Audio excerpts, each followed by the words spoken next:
enough to have air conditioning in your home, you may just want to crank it up a little bit this week. Absolutely, but because we had that cold snap last week, it was, just that foreshadowing, Dan, of what's to come. So we want to soak up all this nice weather while we can. Yeah, last week we had Mother Nature's air conditioning in full force. Temperatures unseasonably cool. Well, the pendulum has definitely swung a complete 180 here. Now, it's not quite humid. It is warm, though, 85 currently at the airport in Buffalo. But look at the dew point, and this is what we measure when it comes to humidity and how it feels. When we have a dew point in the 50s, that is some very dry air for this time of year. It's once we get that number into the 60s and especially well into the 60s, that's when it turns humid and eventually oppressively humid. And look what happens as we go through the overnight. Of course, we've pretty much have been showing you this chart here for the last week, and we've almost been off the chart. Humidity has been that low. Again, we're still in that comfortable range, but during the overnight, humidity levels are going to increase,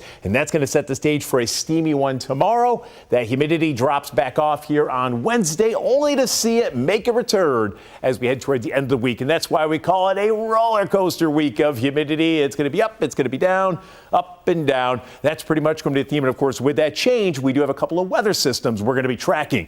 For the time being, the area of high pressure that has gave us a gorgeous stretch, it is still in control, but off to our north and west, we are tracking some of these showers and storms making their way right now through Minnesota. And eventually, it's some of that energy that's going to head in our direction late tomorrow and tomorrow night. So let's time it out here with Future Look. Tonight, all quiet. Clear to partly cloudy skies, just a bit warmer and stickier compared to what we have seen. We'll have temperatures in the mid to upper 60s from Buffalo to Niagara Falls. You head out at 7 a.m. tomorrow, around 60 here across the southern tier. It's a dry start. Now, during the day, especially if you're watching in inland areas, you can see, especially over towards Allegheny County, pushing towards Steuben County.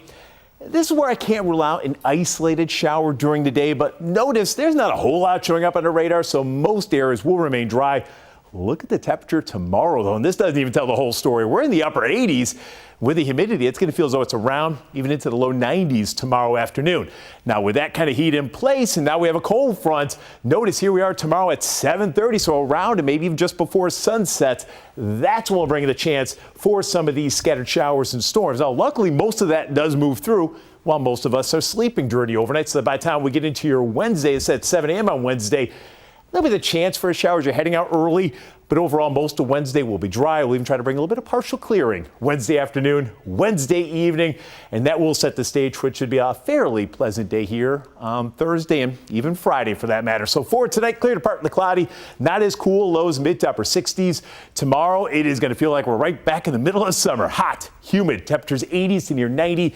Chance for an isolated shower storm during the daytime. The best chance, though, does arrive tomorrow evening and into tomorrow night. As you head out the door here early Wednesday, nothing more than a leftover shower will dry out Wednesday afternoon, still around 80. Thursday looks pretty good for most spots. Friday, summery conditions, low to mid 80s. The next front, like we're going to see tomorrow night, arrives during the overnight here Friday night. So really nothing more than a leftover shower here as we head into the upcoming holiday weekend. We'll have more on that holiday weekend forecast here for the next couple of days. Now time for a look at sports with John.